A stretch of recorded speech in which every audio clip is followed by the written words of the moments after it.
والله ما طلعت شمس ولا غربت إلا وأنت الحمد لله وكفى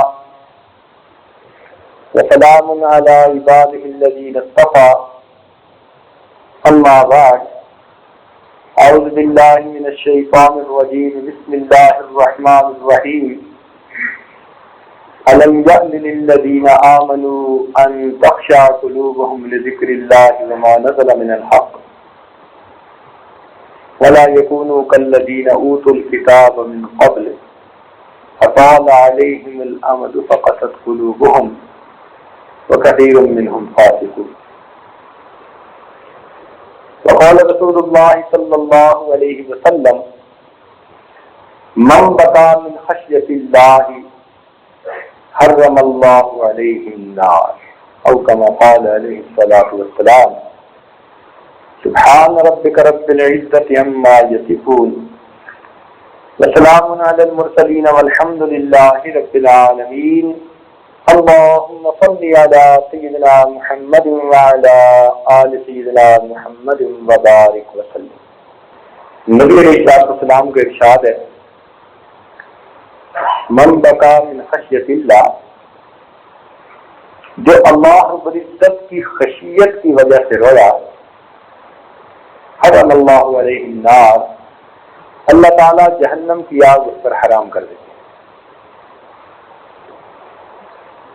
کیونکہ آج ہمارے دل کے مقاصد میں سے ایک بڑا مقصد یہی ہے کہ اللہ ہمیں جہنم کی آگ سے بچا لے، تو اسی مناسبت سے یہ مضمون اس عابد کے ذہن میں آیا. دل کے کانوں سے سنیے گا. اس حدیث پاک میں ایک لفظ ہوا، استعمال ہوا النار، جس کا مطلب ہے آگ، جہنم کی آگ. ایک ہے دنیا کی آگ اور ایک ہے جہنم کی آگ. حدیث پاک میں آتا ہے نارکم ھذہ 71 جزءا من نار جہنم، کہ تمہاری دنیا کی آگ جہنم کی آگ کا 71واں حصہ ہے، یعنی وہ 70 گنا اس سے زیادہ گرم ہے. حدیث پاک کا مفہوم ہے کہ اگر جہنم کی آگ کا ایک ذرہ سورج ابھرنے کی جگہ پر ہو اور کوئی شخص سورج غروب ہونے کی جگہ پر ہو تو وہ شخص بھی وہاں کھڑا ہوا جل جائے گا.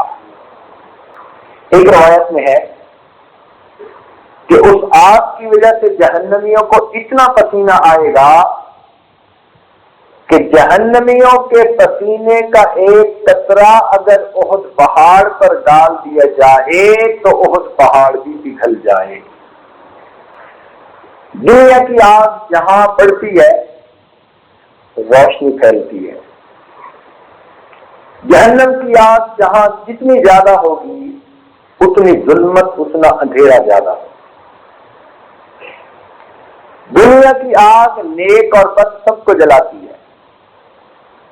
حضرت جرجیس علیہ السلام ایک پیغمبر اسلام گزرے ہیں، آگ نے ان کو جلا دیا.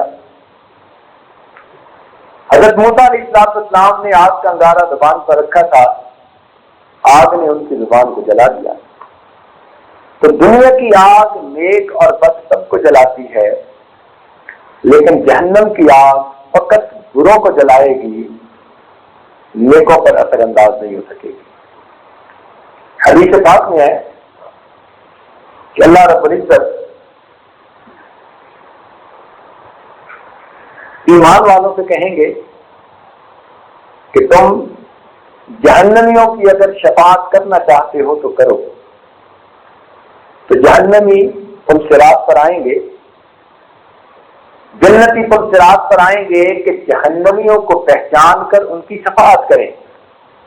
تو جب آئیں گے تو جہنم کی آگ ان سے کہے گی اسرع یا مومن، اے مومن تو جلدی کر، فإن نورک اطفأ ناری، تیرے نور نے تو میری جہنم کی آگ کو بجھا دیا. تو جہنم کی آگ بروں کو تو جلائے گی، ایمان والوں کو نقصان نہیں پہنچا سکتی، بلکہ ایمان والوں کے ایمان کا نور جہنم کی آگ کے بجھنے کا سبب بنے. دنیا کی آگ جس طرح پانی سے بجھتی ہے، جہنم کی آگ ندامت کے بہے ہوئے آنسوؤں سے بجھتی ہے. نبی علیہ الصلوۃ والسلام نے ارشاد فرمایا کہ جو انسان روزانہ مغرب کے بعد 7 مرتبہ پڑھے اللہم اجرنا من النار، تو اس عمل کے کرنے سے اللہ تعالیٰ جہنم کی آگ کو اس پر حرام فرما دیں گے. تو حدیث پاک کے اس عمل کو ضرور کرنا چاہیے. نار کے بعد اس حدیث پاک میں ایک لفظ ہے خشیت اللہ، جس کی تفصیل آج کرنی مناسب سمجھی. خشیت اللہ کا مطلب ہوتا ہے اللہ کی خشیت. اب اس کی تفصیل سمجھنے کی ضرورت ہے کہ خشیت کسے کہتے ہیں.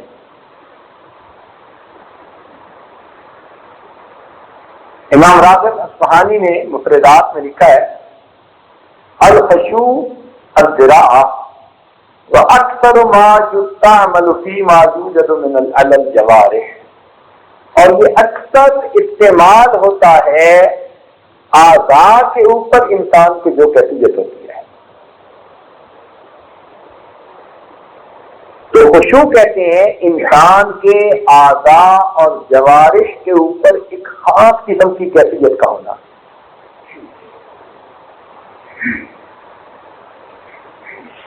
امام غزالی رحمۃ اللہ علیہ فرماتے ہیں کہ جب آگ جلائی جاتی ہے تو آگ کی وجہ سے دھواں اٹھ رہا ہوتا ہے. دھوئیں کو دیکھ کر اس آگ کا اندازہ ہو جاتا ہے. فرماتے ہیں اسی طرح انسان کے دل کی ایک کیفیت ہے کہ اس کیفیت کے دل میں آنے سے اس کے اعضاء اور جوارح پر کچھ اثرات ہوتے ہیں، ان اثرات کو خشیت کہتے ہیں. درخت لگے تو اس کے پھل سے اندازہ ہوتا ہے درخت کا. اسی طرح دل کے اندر اگر خشوع ہو تو اس کا اثر اس کے اعضاء پہ ہوتا ہے. کیوں دل جلوں کے لب سے ہمیشہ فغاں نہ ہو، کیوں دل جلوں کے لب سے ہمیشہ فغاں نہ ہو، ممکن نہیں کہ آگ لگے اور دھواں نہ ہو. آگ لگتی ہے تو دھواں نکلتا ہے.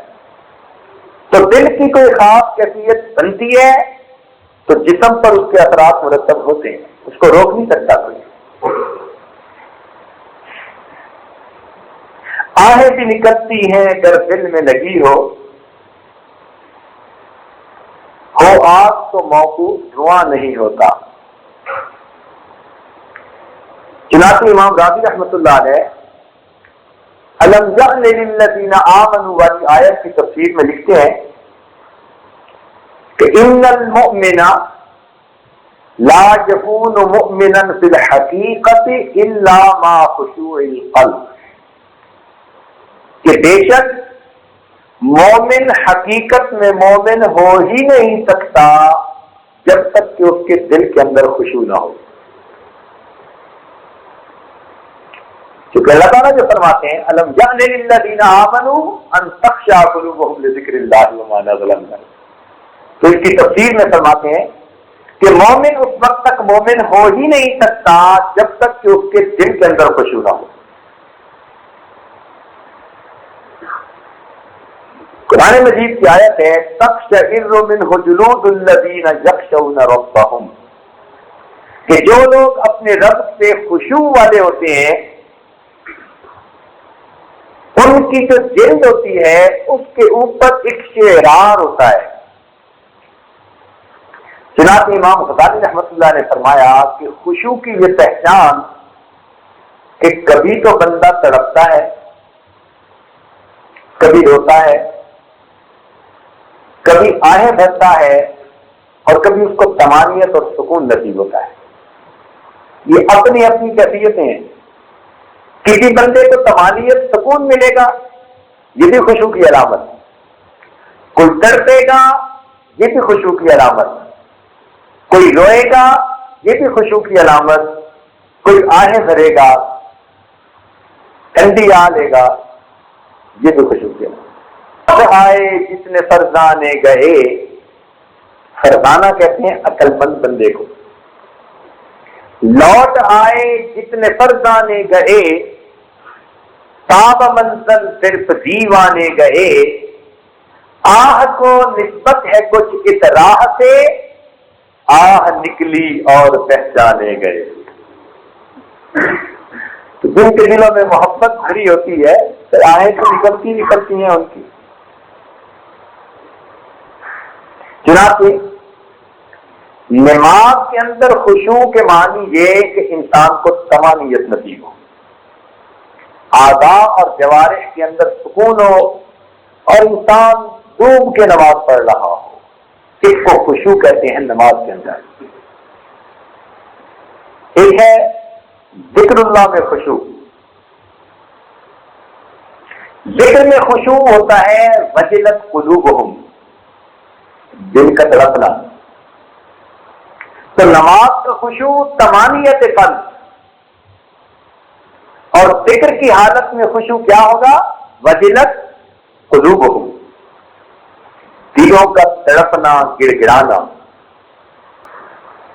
تو یہ سب قسم خشوع کی اقسام ہیں۔ قرآن مجید میں اللہ تعالیٰ ارشاد فرماتے ہیں ان ابراہیم لأواہ حلیم۔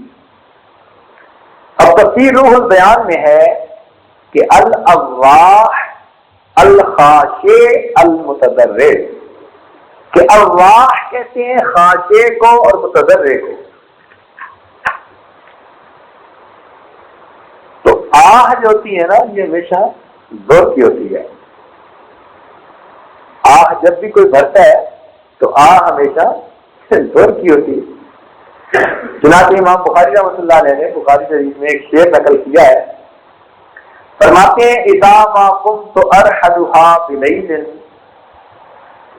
فاوہ آہۃ الرجل الحزین، جب میں رات کے وقت اپنی اونٹنی کو کسنے کے لیے اٹھتا ہوں تو وہ اونٹنی غمناک مرد کی طرح آہیں بھرتی ہے۔ تو غمناک انسان جو ہوتا ہے نا کہ مر جانا ہے شیوا آج کی میں یہ مریضان محبت کا۔ اور کسی شاعر نے یوں کہا فرش غم نے کیا صد چاک میرا دامن ضبط، آسماں تک گئی آواز میرے نالوں کی۔ تو بندہ بعض اوقات اللہ کی محبت میں عشق میں اتنا گڑ گڑاتا ہے کہ اس کی آواز بلند ہوتی ہے، اس کو خشیت کہتے ہیں۔ تو نماز کی خشیت اطمینان قلب، اور ذکر کی خشیت جلود قلب، دل کا گڑ گڑانا، بندے کا رونا، تڑپنا، بے ہوش ہونا، یہ سب کسی ذکر کی علامات ہے۔ تو ایک حدیث پاک میں لفظ تھا نار کا، ایک تھا خشیت اللہ، اور ایک لفظ تھا من بکا، جو رویا۔ اس رونے کی تفصیل ذرا قرآن اور حدیث کی روشنی میں آپ سن لیجیے تو آپ کو بات سمجھ آ جائے گی۔ چنانچہ ایک حدیث پاک میں آتا ہے کہ عین بکت من خشیت اللہ، وہ آنکھ جو اللہ رب العزت کی خشیت سے روئی۔ اب یہ عین کا جو لفظ ہے نا، اس کا ایک معنی آنکھ بھی ہوتا ہے اور ایک معنی چشمہ بھی ہوتا ہے۔ عین یشرب بها المقربون، تو ایک اس کا معنی آنکھ اور دوسرا اس کا معنی چشمہ۔ اب آنکھ اور چشمے میں کچھ مناسبت بھی ہے، وہ کیسی؟ کہ چشمہ پانی کے بغیر بیکار ہوتا ہے تو آنکھ آنکھوں کے بغیر بیکار ہوتی ہے، سمجھے؟ چشمہ پانی کے بغیر بیکار ہوتا ہے تو آنکھ آنکھوں کے بغیر بیکار ہوتی ہے۔ چشمہ کے پانی سے دنیا کا باغ اگتا ہے اور آنکھ کے پانی سے آخرت کا باغ اگتا ہے۔ چشمے کے پانی کی فصل پانی ہے، لیکن آنکھ سے جو پانی نکلتا ہے اس سے لگنے والی فصل دائمی ہوتی ہے۔ چشمے کے پانی سے ظاہری نجاست دور ہوتی ہے، لیکن چشم کے پانی سے باطن کی نجاست دور ہوتی ہے۔ چشمے کے پانی سے ظاہر کا وضو کیا جاتا ہے اور چشم کے پانی سے باطن کا وضو کیا جاتا ہے۔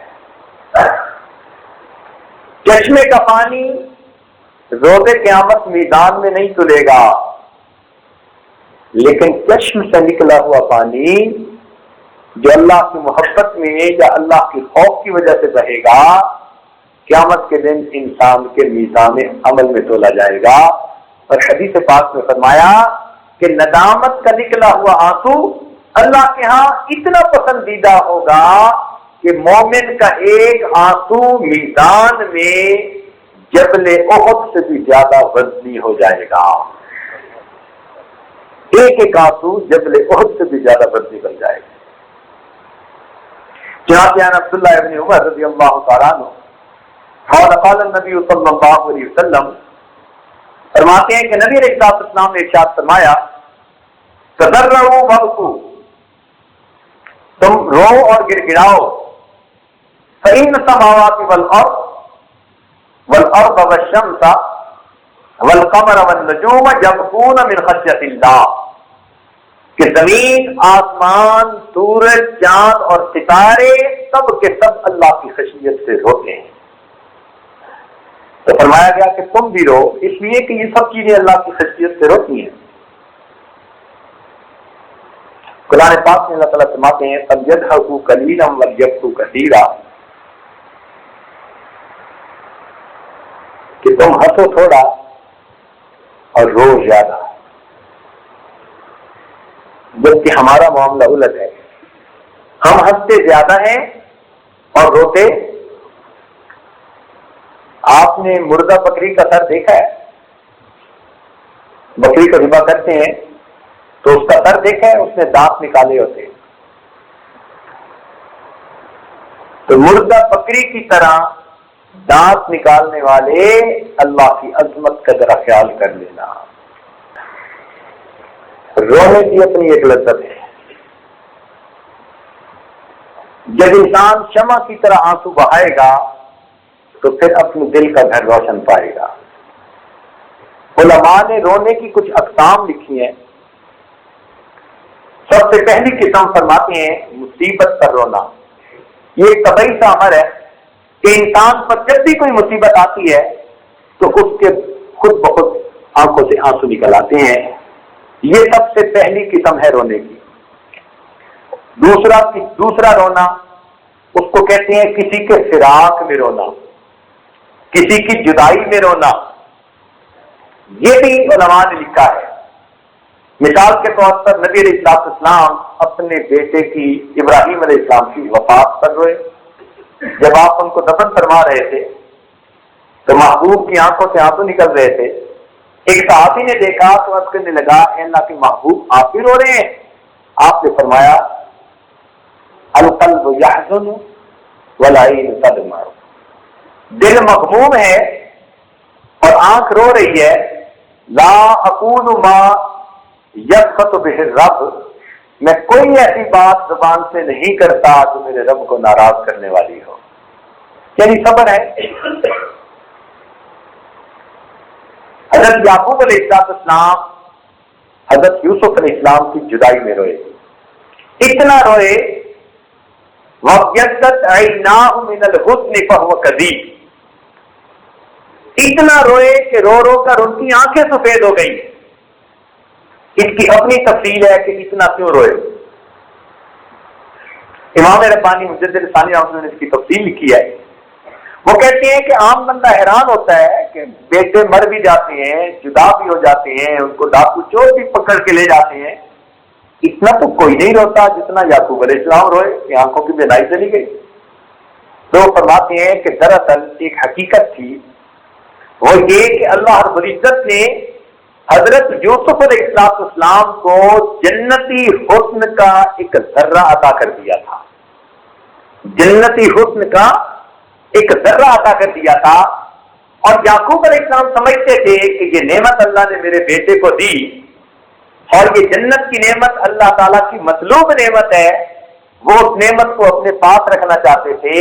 جب اس نعمت سے جدا ہوئے تو اس کی جدائی میں وہ رویا کرتے تھے، اور دلیل اس کی دیتے ہیں کہ ان کا حسن و جمال ایسا تھا کہ جب عورتوں نے دیکھا تو کہنے لگی ما ھذا بشرا ان ھذا الا ملک کریم، یہ بشر نہیں، یہ تو کوئی مکرم فرشتہ ہے۔ تو وہ جنتی حسن تھا جس کی جدائی میں وہ روتے تھے کہ اللہ نے ایک نعمت دی، وہ نعمت مجھ سے زائل ہو گئی، اور دوسرا ان کو یہ بھی پتا تھا کہ میرا یہ بیٹا نبوت کے آثار رکھتا ہے، اس لیے روتے تھے کہ میری عمر اب بوڑھی ہو گئی، میرا وہ بیٹا بھی جدا ہو گیا، معلوم نہیں کس حال میں ہے۔ اس لیے جب بشیر ان کے پاس پہنچا خوشخبری لے کر، تو انہوں نے پہلی بات یہ پوچھی تھی کہ تم نے یوسف کو کس حال سے پایا؟ اس نے کہا کہ میں نے ان کو ایمان پر پایا۔ کہنے لگے الآن تمت نعمت ربی، میرے رب کی نعمت اب مجھ پر مکمل ہو گئی، یعنی اپنے بیٹے کو ایمان پر سن کر گویا ان کو سکون نصیب ہو گیا تھا۔ تو محبت میں کسی کی جدائی میں رونا، صحابہ کرام نبی علیہ السلام کی جدائی میں رویا کرتے ہیں۔ چنانچہ حدیث پاک میں آتا ہے کہ جب نبی علیہ السلام نے پردہ فرمایا تو حضرت بلال رضی اللہ تعالیٰ عنہ نے شام کی طرف ہجرت کر لی۔ 2 سال اسی طرح گزر گئے۔ 2 سال کے بعد ایک مرتبہ خواب میں نبی علیہ السلام کی زیارت ہوئی تو نبی علیہ السلام نے ارشاد فرمایا کہ بلال، یہ کیا بے وفائی ہے کہ تم ہمیں کبھی ملنے کے لیے ہی نہیں آتے۔ رات کو آنکھ کھلی تو اسی وقت اپنی بیوی سے کہا کہ بس میں آقا کی خدمت میں حاضری کے لیے روانہ ہو رہا ہوں۔ چنانچہ اونٹنی پکڑی اور مدینہ کی طرف چل پڑے۔ جب مدینہ میں پہنچے تو مدینہ میں صحابہ کرام مل کر خوش ہوئے۔ اتنے میں نماز کا وقت آ گیا تو صحابہ کرام نے فرمائش کی کہ آپ اذان کہیے۔ آپ نے کہا کہ پہلے میں اذان دیتا تھا تو محبوب کی زیارت بھی کیا کرتا تھا، اب میں اذان دوں گا اور محبوب کی زیارت نہ کر سکوں گا تو میں اذان نہیں دے پاؤں گا۔ مگر صحابہ اصرار کرتے رہے۔ اتنے میں حسنین کریمین بھی تشریف لے آئے۔ ان دونوں شہزادوں نے بھی مطالبہ کیا حضرت بلال سے کہ آپ بھی اذان کہیے۔ چنانچہ ان کی فرمائش ایسی تھی کہ جس کو ٹال نہیں سکتے تھے۔ چنانچہ بلال رضی اللہ تعالیٰ عنہ نے اللہ اکبر کے الفاظ جو کہنے شروع کیے اور صحابہ کو نبی علیہ السلام کی یاد میں تڑپانا شروع کیا تو آنکھوں میں سے آنسو بے اختیار بہنے لگے، حتیٰ کہ حضرت بلال عنہ خود بھی اپنے آپ پر قابو نہ پا سکے۔ حدیث پاک میں آتا ہے فلم یقدر علیہ، اپنے اوپر بھی وہ قدرت نہ رکھ سکے، فسقط مغشیا علیہ حبا للنبی صلی اللہ علیہ وسلم، وہ گر گئے نبی علیہ السلام کی محبت کی وجہ سے، وشوقا الیہ، اور ان کے اشتیاق کی وجہ سے، واشتد عند ذلک بکاء اہل المدینہ من المہاجرین والانصار، اور مہاجرین اور انصار جو مدینہ میں تھے ان کی رونے کی آوازیں اتنی بلند ہو گئی حتیٰ کہ خرجت العوائق من حضورہن، ان کے گھروں سے عورتیں بھی پردے برقع کر کے باہر نکل آئیں۔ اتنا مرد کیوں رو رہے ہیں؟ شوقاً الی النبی صلی اللہ علیہ وسلم، ان کے دل میں بھی اللہ کی محبت تھی، چنانچہ عورتیں بھی رو رہی تھی، مرد بھی رو رہے تھے۔ عجیب مجمع تھا۔ ایسے میں ایک بچے نے اپنی ماں سے یہ پوچھ لیا امی بلال رضی اللہ تعالیٰ نے تو واپس آ گئے، تم بتاؤ کہ نبی علیہ السلام کب واپس آئیں گے؟ تو جب بچے نے ماں سے یہ پوچھا تو اس وقت پھر مدینہ کی عورتوں سے رو رو کر بے حال ہو گئے۔ اللہ، تو ایک یہ ہوتا ہے کسی کی جدائی میں رونا، مگر کچھ خشک ملا ہوتے ہیں ان کو اس کا پتہ نہیں چلتا۔ تیسرا ہوتا ہے تلاوت قرآن پر رونا، جس سے ہم ابھی ناواقف ہیں۔ حدیث پاک میں آتا ہے تلاوت قرآن سن کر رونے والے کے لیے اللہ رب العزت جنت کو واجب فرما دیتے ہیں۔ جو بندہ قرآن مجید سنے، جیسے ماشاءاللہ ہماری یہ قراء حضرات پڑھتے ہیں، دل خوش ہوتا ہے۔ تو جب انسان قرآن مجید سنے اور قرآن مجید سن کر اس کی آنکھوں سے آنسو آ جائیں تو آنکھوں سے آنسو آ جانے پر اللہ اس پر جنت واجب فرما دیتے ہیں۔ اس لیے سیدنا صدیق اکبر فرماتے تھے کہ تم قرآن پاک سنتے ہوئے رو، فَإِن لَّمْ تَبْكُوا فَتَبَاكُوا، اگر تمہیں رونا نہیں آتا تم رونے والی شکل ہی بنا دو، ممکن ہے اللہ تعالیٰ تمہارے اس محروب کو ہی قبول کر لے۔ امام غزالی رحمۃ اللہ علیہ نے فرمایا کہ صحابہ کرام تلاوت قرآن کے وقت مختلف کیفیات میں ہوتے تھے۔ فَكَثِيرٌ مِّنْهُمْ مَنْ صَعِقَ، اکثر ان میں سے ایسے تھے کہ جو قرآن مجید کو سن کر بے اختیار جھومتے تھے، ان کے بس میں نہیں ہوتا تھا۔ جیسے بندہ لطف اندوز ہوتا ہے نا قرآن مجید کی تلاوت کو سنتے ہوئے، فَمِنْهُمْ مَنْ صَعِقَ، بعض ایسے تھے جو جھومتے تھے، وَمِنْهُمْ مَنْ بَكَىٰ، بعض ایسے تھے جو تلاوت قرآن سن کر رویا کرتے تھے، وَمِنْهُمْ مَنْ خَشِيَ عَلَيْهِ، بعض ایسے تھے کہ جو بے ہوش ہو کر گر جاتے تھے، وَمِنْهُمْ مَنْ مَاتَ مِنْ غَشْيَتِهِ فِي غَشْيَتِهِ، اور بعض ایسے تھے کہ جو بے ہوشی کے اندر اللہ کو پیارے ہو جاتے تھے۔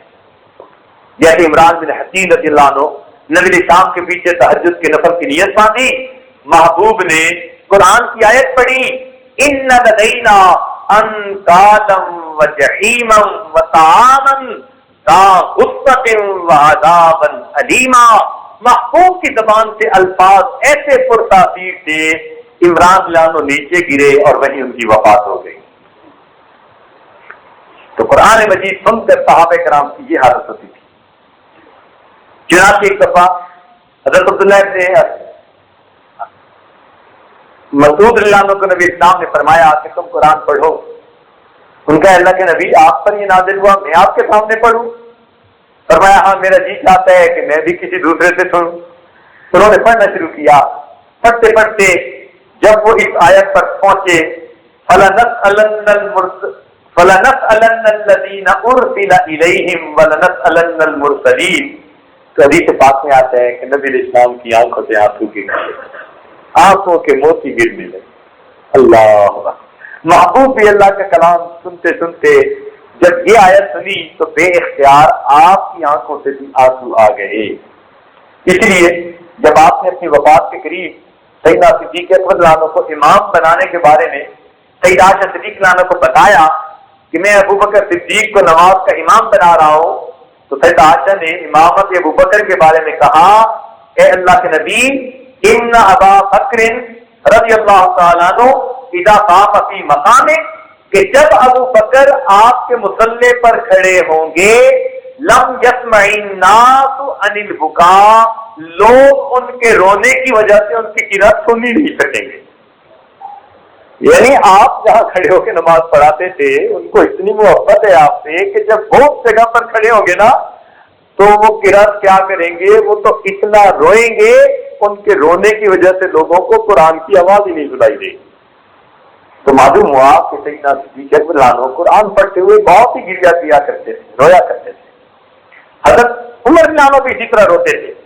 چنانچہ عبداللہ ابن شداد رضی اللہ تعالیٰ عنہ، وہ اس کے راوی ہیں، فرماتے ہیں سمیت نشید عمر، میں نے عمر رضی اللہ عنہ کے رونے کی آواز کو سنا، وَأَنَا فِي آخِرِ الصُّفُوفِ، اور میں نماز کی صفوں میں سے آخری صف میں تھا، یقرأ، وہ پڑھ رہے تھے، انما اشکو بثی وحزنی الی اللہ، میں اپنا حزن اور اپنا غم شکوہ اللہ کے سامنے بیان کرتا ہوں۔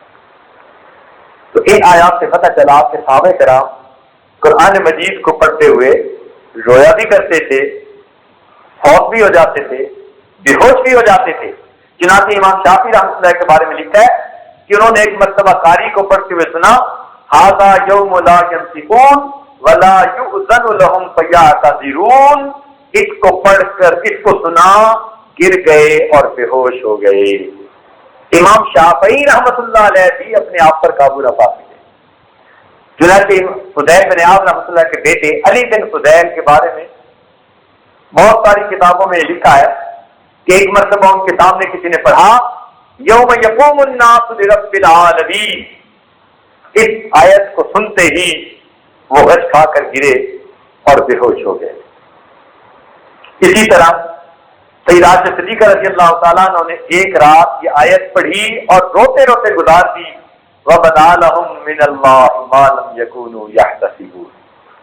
حضرت شبلی رحمۃ اللہ علیہ نے ایک مرتبہ یہ آیت سنی، لَإِن شِئْنَا لَنَذْهَبَنَّ بِالَّذِي أَوْحَيْنَا إِلَيْكَ، تو یہ پڑھ کر بے ہوش ہوئے، ایسے بے ہوش کہ لوگ سمجھے کہ شاید یہ فوت ہو گئے ہیں۔ ہم نے قرآن کے سننے والے ابھی دیکھے ہی نہیں۔ ناز ہے گل کو نزاکت میں چمن میں اے ذوق، تو نے دیکھے ہی نہیں ناز و نزاکت والے۔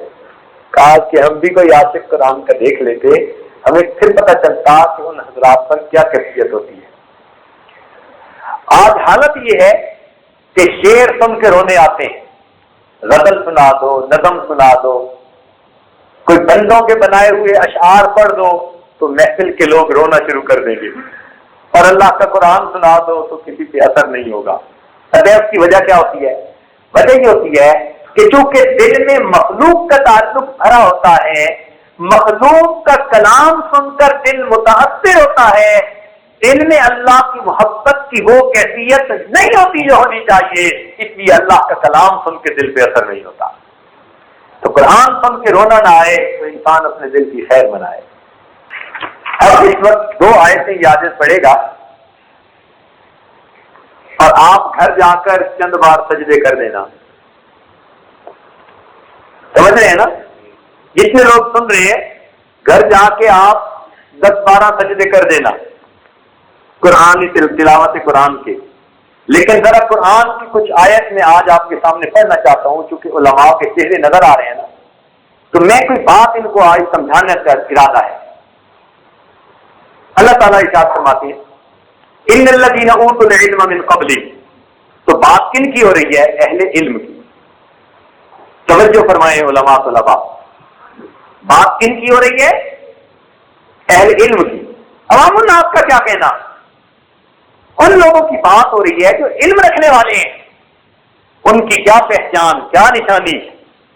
فرمایا ان الذین اوتوا العلم من قبلہ اذا یتلی علیہم، جب ان کے اوپر قرآن پڑھا جاتا ہے، یخرون للاذقان سجدا، ٹھوڑیوں کے بل سجدے میں جا گرتے ہیں۔ قرآن سامنے پڑھا جاتا ہے تو قرآن کی وجہ سے ان پر کیفیت ایسی ہوتی ہے کہ وہ اپنے چہرے کے بل یعنی ٹھوڑیوں کے بل سے کیا مراد سجدے میں جا گرتے ہیں۔ ہم سوچیں اپنی پوری زندگی میں کبھی ہمیں یہ کیفیت ملی کہ ہم نے قرآن سناؤ اور ہم سجدے میں جا گرے؟ اگر نہیں تو پھر اوت العلم میں ہم شامل ہیں؟ توجہ فرمانے والی بات ہے۔ اللہ تعالیٰ کا قرآن کچھ گواہی دے رہا ہے ہمارے اوپر، فرماتا ہے کہ ہم نے قرآن نازل کیا، فیہ ذکرکم، اس میں تمہارا ذکر موجود ہے۔ علماء سنے یہ آیت ہمارے ذکر کے بارے میں، ان الذین اوتوا العلم من قبل اذا یتلی علیہم آیات الرحمن اذا یتلی علیہم یخرون للاذقان سجدا، ٹھوڑیوں کے بل سجدے میں جا گرتے، ویقولون، اور وہ یوں کہتے ہیں سبحان ربنا ان کان وعد ربنا لمفعولا ویخرون للاذقان یبکون، اور وہ جب ٹھوڑیوں کے بل گرتے ہیں تو رو رہے ہوتے ہیں۔ نہ ہم کبھی ٹھوڑیوں کے بل گرے، نہ کبھی ایسی حالت میں ہم پر گریا تاری ہوا، ہمارا علم کس کام کا ہے؟ ان الفاظ اور حروف کو ہم کیا کریں گے اگر دل میں کوئی کیفیت نہیں ہے؟ ایک آیت، اب ذرا دوسری آیت بھی سن لے اور سب سنے اور دل کے کانوں سے سنے، ہوش میں بیٹھ کے سنے۔ زلبیہ کے دوستوں، قیامت کے دن آپ نہیں کہہ سکیں گے کہ کوئی ہمیں قرآن سنانے والا نہیں آیا تھا۔ آپ کے سامنے اللہ کا قرآن پڑھ کے سنایا جا رہا ہے. اپنی حالتوں کو بدلنے کے فیصلے کیجیے. یہ جو اطمینان کی زندگیاں گزار رہے ہیں نا جی، ہم سبق پڑھا دیتے ہیں اور خوش ہیں، مہینہ اچھا گزر جاتا ہے. ذرا کان کھولیں، دل متوجہ کریں. علم کا کچھ تقاضا ہے جسے پورا کرنا پڑتا ہے. سنیے اللہ تعالیٰ کا قرآن کیا کہہ رہا ہے. وَمِمَّنْ هَدَيْنَا، اور ان لوگوں میں سے جن کو ہم نے ہدایت دی، وَاجْتَبَيْنَا، اور جن کو ہم نے اپنے لیے خاص کر لیا، چن لیا. اذا تتلی علیہم آیات الرحمن، جب ان کے سامنے رحمان کی آیتیں پڑھی جاتی ہیں، خروا سجدا وبکیا، وہ روتے ہوئے سجدے میں گر جاتے ہیں. آپ بتائیے، اس آیت کے آدھے حصے تک تو ساری امت عمل کرتی ہے کہ جب حافظ نے یہ آیت پڑھی ساری مسجد کی سب سجدے میں چلی جاتی ہے. ایک بندہ بھی ہوتا ہے جو روتا ہے. تو قرآن پاک کی اس آیت پر عمل کیے بغیر مریں گے؟ قرآن مجید کیا کہہ رہا ہے؟ اذا تتلی علیہم آیات الرحمن خروا سجدا وبکیا. تو ہمیں پوری زندگی میں آج تک گویا اس آیت پر عمل نصیب نہ ہوا. عمل کے بغیر مریں گے. کاش کہ دل خشوع سے بھرا ہوتا اور پھر ہمارے سامنے حافظ کی آیت پڑھتا تو ہمارے دل کی کیفیت یہ ہوتی کہ ظاہر میں بھی سجدہ کرتے اور ہماری آنکھوں سے آنسو بھی نکل رہے ہوتے. ہمارے اسلاف جب اس آیت کو قرآن مجید میں سنتے تھے تو سجدہ بغیر روئے ہوئے نہیں کیا کرتے تھے. بے اختیار ان کی آنکھیں چھلک پڑتی تھی. پروردگار فرماتے ہیں خروا سجدا وبکیا. اس لیے قرآن سن کر پڑھ کر رونا اس وقت امت کے اندر سے یہ نعمت نکلتی چلی جا رہی ہے. 2 شعر پڑھ دو کسی کے، سارے رونے بیٹھ جائیں گے. آیت قرآن پڑھتے چلے جاؤ، دست مت نہیں ہوتے. رونے والی بات ہے کہ دل ما سوی اللہ سے بھر گیا. کاش کہ اللہ کی محبت سے بھرا ہوتا تو قرآن پڑھ کر کچھ اور کیفیت ہوتی. اس لیے فرمایا کہ وَتَضْحَكُونَ وَلَا تَبْكُونَ وَأَنْتُمْ صَامِتُونَ، تم ہنستے ہو اور روتے نہیں اور تم غافل ہو. صحابہ کرام کا یہ حال تھا. اللہ تعالیٰ فرماتے ہیں وَإِذَا سَمِعُوا مَا أُنزِلَ إِلَى الرَّسُولِ تَرَىٰ أَعْيُنَهُمْ تَفِيضُ مِنَ الدَّمْعِ مِمَّا عَرَفُوا مِنَ الْحَقِّ. دیکھا کیسے صحابہ کرام جب قرآن سنتے تھے ان کی آنکھیں چھلک پڑتی تھی. کیا کہتے تھے؟ یقولون ربنا آمنا فاکتبنا مع الشاہدین. فریادیں کرتے تھے. وما لنا لا نؤمن بالله وما جاءنا من الحق ونطمع ان يدخلنا ربنا مع القوم الصالحين. اللہ تعالیٰ فرماتے ہیں فاصابهم الله بما قالوا. سبحان اللہ. چنانچہ فتح الباری میں شاہ صاحب لکھتے ہیں یستحب البکاء مع القراءۃ، کہ جب انسان قرات کرے تو اس کے وقت رونا مستحب ہوتا ہے. قرات کر رہا ہو نا، قرآن پڑھ رہا ہو تو عذاب کی آیت آئے، ڈرانے والی آیت آئے تو فرماتے ہیں اس ڈرنے والی آیت کو سن کر رونا یہ مستحب ہوتا ہے. وطریق و تحصیل ہی، اور اس رونے کو جو حاصل کرنے کا طریقہ ہے وہ یہ ان یحضر قلبہ الحزن والخوف، کہ وہ اپنے دل کے اندر غم کو اور اللہ کے خوف کو حاضر کرے. یعنی اللہ کی جلالت شان کا استحضار ہو تو دل میں خوف اور حزن آئے. جب دل میں خوف اور حزن آئے گا تو بے اختیار رونا آ جائے گا. اور فرماتے ہیں کہ اگر پھر بھی رونا نہ آئے فَإِنَّهُ مِنْ أَعْظَمِ الْمَصَائِبِ، تو بندے کے اوپر یہ بڑی مصیبتوں میں سے ایک مصیبت ہے. یہ بڑی مصیبتوں میں سے ایک مصیبت ہے کہ بندے کو قرآن پڑھ کے پھر رونا نہیں آتا. تو یہ 3 قسم کا رونا ہوا. چوتھا ہوتا ہے گناہوں کو یاد کر کے رونا.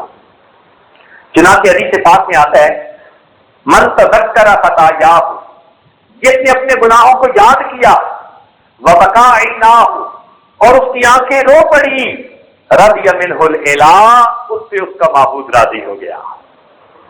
جس نے اپنے گناہوں کو یاد کیا اور اس کی آنکھیں آنسوؤں سے بہہ پڑی، رضی منہ الالہ، اس کا معبود اس سے راضی ہو گیا. تو گناہوں کو یاد کر کے رونا، اس سے اللہ رب العزت راضی ہو جاتے ہیں. حدیث پاک میں آتا ہے کہ جو گناہوں کو یاد کر کے روئے تو اس بندے کو توبہ کرنے والوں کی توبہ کا ثواب ملتا ہے. یعنی اس کے جسم پر جتنے بال ہوتے ہیں، مثلا ایک آدمی گناہوں کو یاد کر کے رویا، تو جب گناہوں کو یاد کر کے روتا ہے تو ذرا رونگٹے کھڑے ہوتے ہیں. تو حدیث پاک میں فرمایا کہ جب وہ گناہوں کو یاد کر کے رویا اور اس کے جسم پر رونگٹے کھڑے ہو گئے، ہر بات کے بدلے ایک توبہ کرنے والے کی توبہ کا ثواب نامہ اعمال میں لکھا جائے گا. جو فرمایا کہ بعض توبہ کرنے والے ایسے، اگر ان کی توبہ کا ثواب پورے شہر پر تقسیم کر دے، اللہ تعالیٰ شہر کے گناہگاروں کو معاف فرما دے. ایسے بھی ہوتے ہیں توبہ کرنے والے. چنانچہ حضرت آدم علیہ السلام اپنی بھول کے اوپر 300 سال تک روتے رہے. حضرت داؤد علیہ السلام 40 سال تک روتے رہے. حسن بصری رحمۃ اللہ علیہ اتنا روتے تھے کہ ان کے آنکھوں کا پانی بہہ جایا کرتا تھا. رابعہ بصریہ اتنا روتی تھی کہ جس جگہ ان کے آنسو گرتے تھے اس جگہ گھاس اگایا کرتی تھی، گھاس اگایا کرتی تھی. اس لیے جو انسان دنیا میں گناہوں پر شرمندہ نہ ہوگا، اللہ رب العزت قیامت کے دن اس کو شرمسار فرمائیں گے. جو انسان اپنے گناہوں پہ دنیا میں شرمندہ نہیں ہوگا، اللہ تعالیٰ اس کو قیامت کے دن، اس لیے فرمایا ناکسوا رؤوسہم عند ربہم. دیکھا کیسی ذلت کی حالت میں ہوں گے. اس دن تو دیکھے گا کہ مجرم اللہ کے سامنے سر جھکایا ہوا ہوگا، شرم کے مارے نیچے نگاہیں گڑ رہی ہوں. تو اس سے بہتر ہے کہ انسان اپنے گناہوں پہ دنیا میں ہی شرمندہ ہو جائے. 5ویں قسم بتائی گئی عشق الہی میں رونا، اللہ تعالیٰ کی محبت میں رونا. یہ 5ویں قسم رونے کی علماء نے لکھی. چنانچہ حدیث پاک میں ہے کہ اللہ تعالیٰ کے محبوب نے فرمایا من بکا باشتیاق المولا فلہ جنت الماوا. جو انسان اللہ کے اشتیاق میں رویا اس کے لیے اللہ تعالیٰ جنت ماوا عطا فرما دیتے ہیں. حضرت موسیٰ علیہ السلام کو جب لنترانی کا لفظ سننا پڑا تو حدیث پاک میں آتا ہے اس کے بعد زندگی بھر کسی نے ان کو ہنستا ہوا نہیں دیکھا، ان کے اوپر غم طاری رہا کرتا تھا. اللہ کے عشق اور محبت میں ان کی یہ کیفیت تھی. حدیث پاک میں ہے نبی علیہ السلام ایک مرتبہ اپنی زوجہ محترمہ حفصہ بنت عمر رضی اللہ تعالی عنہا ان کے ہمراہ بستر پہ آرام فرما رہے تھے. وہ فرماتی ہیں کہ نبی علیہ السلام نے اپنا چہرہ مبارک میرے چہرے کے بالکل قریب کر دیا. اتنے میں میں نے دیکھا کہ صحن میں میرا بھائی عبداللہ ابن عمر وہ رات کے نوافل پڑھ رہے تھے اور قرآن اونچی آواز سے پڑھ رہے تھے. فرماتے ہیں پڑھتے پڑھتے جب وہ اس آیت کے اوپر پہنچے کلا انہم عن ربہم یومئذ لمحجوبون، کہ یہ کافر لوگ قیامت کے دن اللہ رب العزت سے حجاب میں ہوں گے، ان کو اللہ کا دیدار نہیں ہوگا. تو فرماتے ہیں کہ جب نبی علیہ السلام نے یہ سنا تو آپ کی آنکھوں سے آنسو گرے جو میرے رخسار پر آ کر پڑے. میں نے کوئی گرم گرم چیز محسوس کی تو میں نے دیکھا کہ یہ آنسو ہے. میں نے پوچھا اے اللہ کے نبی آپ کیوں رو رہے ہیں، کیا آپ کو کوئی تکلیف ہے؟ آپ نے فرمایا نہیں. میں نے پوچھا کیا آپ جنت کے شوق میں رو رہے ہیں؟ آپ نے فرمایا نہیں. میں نے پوچھا اے اللہ کے محبوب کیا آپ جہنم کے ڈر سے رو رہے ہیں؟ آپ نے فرمایا نہیں. تو میں نے پوچھا اے اللہ کے نبی پھر آپ کس لیے روتے ہیں؟ نبی علیہ السلام نے فرمایا حفصہ انا مشتاق و بھی اشتیاق، میں مشتاق ہوں اللہ کے دیدار کا، اور میرے اندر شوق اتنا بڑھ گیا کہ اس آیت کو سن کر بے اختیار میری آنکھوں سے آنسو ٹپک پڑے۔ اللہ کے محبوب کو بھی اللہ کا ایسا عشق حاصل تھا کہ اللہ کی جدائی میں رویا کرتے تھے۔ سبحان اللہ۔ ساری چمک دمک تو انہی موتیوں سے ہے، ساری چمک دمک تو انہی موتیوں سے ہے، آنسو نہ ہو تو عشق میں کچھ آبرو نہیں، عشق کی تو سچ دھج ہی نہیں، آنسوؤں کی وجہ سے ہے۔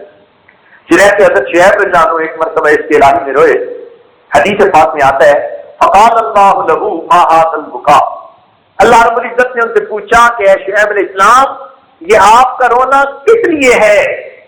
اشوقا الی الجنہ، کیا آپ کو جنت کا اشتیاق ہے؟ ام خوفا من النار، یا آپ کو جہنم کا ڈر ہے؟ انہوں نے آگے سے کہا فقال لا یا رب، اے پروردگار بالکل نہیں، ولکن شوقا الی لقائک، میں تو آپ کی ملاقات کے شوق میں رو رہا ہوں۔ فاوحى اللہ الی، اللہ نے ان کی طرف وحی نازل فرمائی ان یکن ذلک فہنیا لک لقائی یا شعیب لذالک، اے شعیب تیرے اس رونے کی وجہ سے مبارک ہو کہ تجھے میری ملاقات نصیب ہو جائے گی۔ تو جو انسان اللہ رب العزت کے عشق میں روئے گا تو گویا حدیث پاک میں آیا کہ اللہ رب العزت اس کے رونے کی وجہ سے اس بندے کو ضرور اپنے چہرے کا دیدار عطا فرمائے۔ اور چھٹا اور آخری قسم رونے کی قسم وہ ہے شکر کا رونا، شکر کا رونا، شکر کے آنسو۔ کئی مرتبہ خوشی ملتی ہے نا تو بے اختیار بندے کی آنکھوں میں سے آنسو آ جاتے ہیں۔ چنانچہ نبی علیہ السلام نے ایک مرتبہ سیدہ عائشہ صدیقہ رضی اللہ تعالیٰ عنہ کے حجرے میں تہجد کی نماز پڑھی۔ سیدہ عائشہ صدیقہ فرماتی ہیں فبکا، نبی علیہ السلام روئے، حتی طالت دموعہ علی صدرہ، حتیٰ کہ ان کے آنسو ان کے سینے تک بہہ پڑے۔ ثم رکع فبکا، پھر انہوں نے رکوع کیا پھر روئے۔ ثم سجد فبکا، پھر سجدے میں گئے پھر روئے۔ ثم رفع رأسہ فبکا، پھر انہوں نے سجدے سے سر اٹھایا اور پھر روئے۔ فلم یزل کذالک یبکا یدل کذالک یبکا، حتیٰ کہ ان کا رونا اسی طرح جاری رہا، بند نہ ہوا۔ فرماتی ہے کہ جب انہوں نے نماز مکمل کر لی میں نے پوچھا ماں جب کی کا، میرے آقا میرے محبوب آپ کیوں روتے ہیں؟ وقد غفر اللہ ما تقدم من ذنبک وما تأخر، اور اللہ نے آپ کے اگلے پچھلے سب گناہوں کو معاف فرما دیا۔ نبی علیہ السلام نے فرمایا افلا اکون عبدا شکورا، عائشہ کیا اگر اللہ نے میرے اگلے پچھلے سب گناہوں کو معاف فرما دیا تو میں اللہ کا شکر گزار بندہ نہ بنوں؟ تو محبوب کے شکر کے آنسو تھے، اللہ تیری کتنی نعمتیں ہوئی کہ تو نے میرے سب گناہوں کو معاف فرما دیا۔ اس سے امام غزالی رحمۃ اللہ علیہ فرماتے ہیں ھذا یدل، یہ اس بات پر دلیل ہے علی ان البکاء ينبغي على ان لا ينقطع ابدا، یہ اس بات کی دلیل ہے کہ انسان کا رونا کسی حال میں بھی بند نہیں ہونا چاہیے، یا تو گناہوں پہ رو رہا ہو اور اگر بخشے جائیں تو پھر شکر میں رو رہا ہو۔ تو اس لیے اللہ والے روتے ہیں۔ چنانچہ احیاء العلوم میں امام غزالی رحمۃ اللہ فرماتے ہیں کہ ایک ولی نے پتھر کو روتے ہوئے دیکھا، یہ ان کی کرامات ہوتی ہیں، خرق عادات میں سے ہوتی ہے۔ تو پتھر کو روتے ہوئے دیکھا، وقودہ الناس والحجارہ، پوچھا کیوں روتے ہو؟ کہنے لگا کہ اللہ نے فرمایا ہے کہ جہنم کا ایندھن پتھر ہوں گے، انسان ہوں گے، تو میں پتھر ہوں، روتا ہوں کہ مجھے جہنم کا ایندھن نہ بنا دیا جائے۔ چنانچہ اس ولی نے دعا مانگی، اللہ اس پتھر کو جہنم کا ایندھن نہ بنانا۔ اللہ رب العزت نے دعا قبول فرما لی۔ چنانچہ وہ ولی چلے گئے۔ فرماتے ہیں کچھ عرصے کے بعد جب واپس آئے تو انہوں نے دیکھا کہ پتھر پھر رو رہا ہے۔ تو پتھر سے پوچھا کہ بھئی اللہ تعالیٰ نے تو جو ہے خوشخبری سنا دی کہ تجھے جہنم کا ایندھن نہیں جو ہے نا وہ بنائیں گے، اب کیوں رو رہا ہے؟ پتھر نے جواب دیا ذالک بکاء الخوف، جب آپ پہلے آئے تھے وہ خوف کا رونا تھا، وہذا بکاء الشکر والسرور، اور یہ اب شکر اور خوشی کا رونا ہے کہ میرے مالک نے جہنم سے مجھے محفوظ فرما دیا۔ کتنی عجیب بات ہے کہ پتھر بھی اس پر روتے ہیں، ہم انسانوں پر نہیں روتے، معلوم ہوا ہم پتھروں سے بھی پرے پار ہیں۔ جناب احیاء میں امام غزالی لکھتے ہیں قلب العبد کالحجارہ او اشد قسوہ، کہ بندے کا دل وہ پتھر کی مانند ہوتا ہے کہ پتھر سے بھی زیادہ سخت ہوتا ہے۔ لا تزل قسوته الا بالبکاء، اس کی سختی نہیں جاتی مگر رونے سے، فی حال الخوف والشکر جمیعا، چاہے خوف کا حال ہو چاہے شکر کا حال ہو، تو انسان خوف یا شکر میں جب روتا ہے، رونے سے انسان کا پتھر دل بھی موم بن جاتا ہے۔ آئینہ دل کی جلا ہے رونا، اور دیدہ مردم کی ضیا ہے رونا، پوچھا جو علاج اس کا تو مسیحا نے کہا، ہر درد کی دنیا میں دوا ہے رونا۔ تو جب انسان اپنے پروردگار کے سامنے روتا ہے تو اللہ رب العزت دل کو موم کر دیتے ہیں۔ چنانچہ ابن ماجہ کی روایت ہے، نبی اسلام نے ارشاد فرمایا، ذرا توجہ کے ساتھ سنیے، یہ حدیث اپنی بات مکمل کرنا چاہتا ہے۔ نبی اسلام نے ارشاد فرمایا، ما من عبد مؤمن، کوئی مومن بندہ ایسا نہیں، یخرج من عینیہ دموع، کہ اس کی دونوں آنکھوں سے کوئی آنسو کا قطرہ نکلے، وَإِنْ كَانَ مِثْلَ رَأْسِ الذُّبَابِ مِنْ خَشْيَةِ اللَّهِ، اللہ کی خشیت سے نکلے اور مکھی کے سر کے برابر کیوں نہ ہو، إِلَّا حَرَّمَهُ اللَّهُ عَلَى النَّارِ، مگر یہ کہ اللہ اس کو جہنم کی آگ پر حرام فرما دیتے۔ تو جو انسان اللہ کے خوف سے روئے اور مکھی کے سر کے برابر آنسو بھی آنکھوں میں سے نکل آئے، اس پر بھی اللہ تعالیٰ جہنم کی آگ کو حرام فرما دیتے۔ اور ترمذی شریف کی روایت ہے کہ نبی اسلام نے فرمایا، لیس شیء احب الی اللہ من قطرتین، اللہ رب العزت کو دو قطروں سے زیادہ کوئی چیز پسند نہیں۔ فرمایا قطرۃ دموع من خشیۃ اللہ، ایک آنسو کا قطرہ جو وہ اللہ کی خشیت کی وجہ سے رو پڑتا ہے، وقطرۃ دم تحرق فی سبیل اللہ، اور آنسو اور خون کا وہ قطرہ جو وہ اللہ کے راستے میں بہاتا ہے۔ تو یا اس شہید کے جسم سے نکلا ہوا خون کا قطرہ پسند ہے، یا گنہگار کی آنکھوں سے نکلا ہوا آنسو کا قطرہ پسند ہے۔ یہاں محدثین نے عجیب نکتہ لکھا کہ ندامت کی وجہ سے رونا اللہ کو اتنا پسند ہے، اس کے ندامت کے آنسو کو اللہ نے شہید کے خون کے برابر کا درجہ عطا فرما دیا۔ اس لیے تو فرمایا کہ دو قطرے محبوب ہیں۔ تو جب دو قطرے محبوب ہیں اور دونوں کو تذکرہ ایک ساتھ کر رہے ہیں، تو پھر گناہگاروں کے لیے کتنی خوشخبری ہے کہ ان کے گناہوں کو یاد کر کے جو رونے کا قطرہ ہے، اللہ رب العزت اس کو شہیدوں کے خون کے ساتھ تول رہے ہیں۔ اس لیے ندامت کا رونا اللہ رب العزت کو بہت پسند ہے۔ حدیث پاک میں آتا ہے، ما من عمل الا وله وزن الا الدمع، کوئی عمل ایسا نہیں مگر اس کا میزان کے اندر ایک وزن ہوتا ہے سوائے ندامت کے آنسوؤں کے، فإنها تطفئ بحورا من النار، اس لیے کہ گناہوں کی وجہ سے ندامت کا ایک آنسو آگ کے بڑے بڑے دریاؤں کو بھی بجھا کے رکھ دے گا۔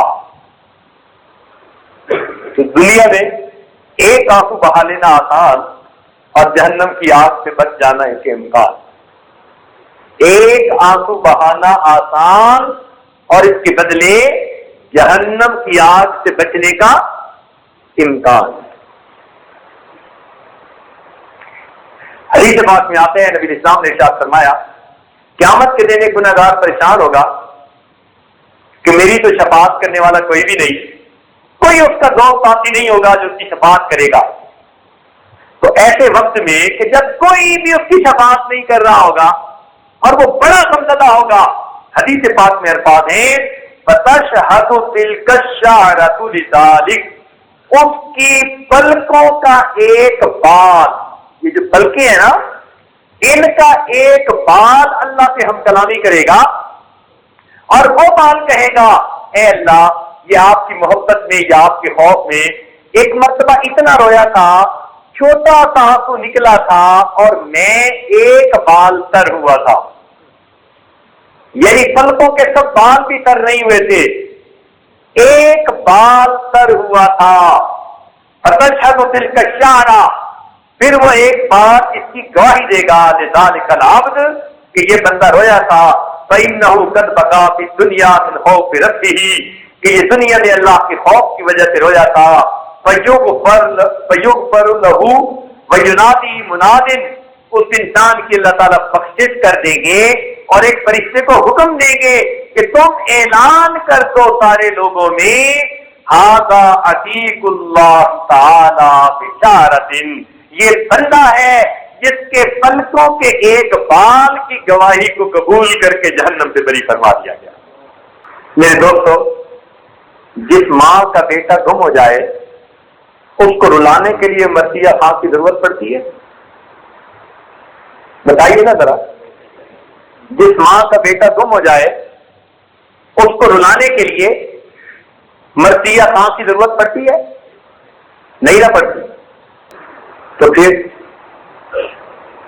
اگر غمزدہ ماں کو بیٹے کی جدائی میں مرثیہ خان کی ضرورت نہیں پڑتی تو پھر ہمارے گناہوں کے بوجھ کوئی کم تو نہیں ہے۔ ہمیں بھی چاہیے کہ ہم آج کی اس رات میں جہنم کے ڈر اور خوف کی وجہ سے روئیں، جہنم کے ڈر اور خوف کی وجہ سے روئیں، اللہ کو منائیں، اللہ کو منائیں۔ اگر نہ منایا تو کیا ہوگا، اور بخشش نہ ہوئی تو کیا ہوگا؟ حدیث پاک میں آتا ہے برباد ہو جائے وہ شخص جس نے رمضان کا مہینہ پایا اور اس نے اپنی بخشش نہ کروائی، اور نبی علیہ السلام نے اس پر آمین کی مہر لگائی۔ تو یا آج ہم بخشوا کے اٹھیں گے یا پھر مہر لگوا کے اٹھیں گے، دو میں سے ایک بات ہونی ہے، یا گناہ بخشوا کے اٹھیں گے یا پھر مہر لگوا کے اٹھیں گے۔ تو اس لیے آج کی اس دعا میں آپ حضرات اپنے پروردگار کو منائیے۔ کس طرح بچہ رو رو کے مناتا ہے تو بالآخر ماں باپ مان جاتے ہیں، ہم بھی رو رو کے منائیں، اللہ رب العزت مان جائیں گے۔ کیا بعید ہے اللہ رب العزت کو ہم میں سے کسی بندے کی آج بھی پسند آ جائے اور اس کی برکت سے اللہ ہم گناہگاروں کے گناہوں کو بھی معاف فرمائے۔ وآخر دعوانا ان الحمد للہ رب العالمین۔ تھوڑی دیر کے لیے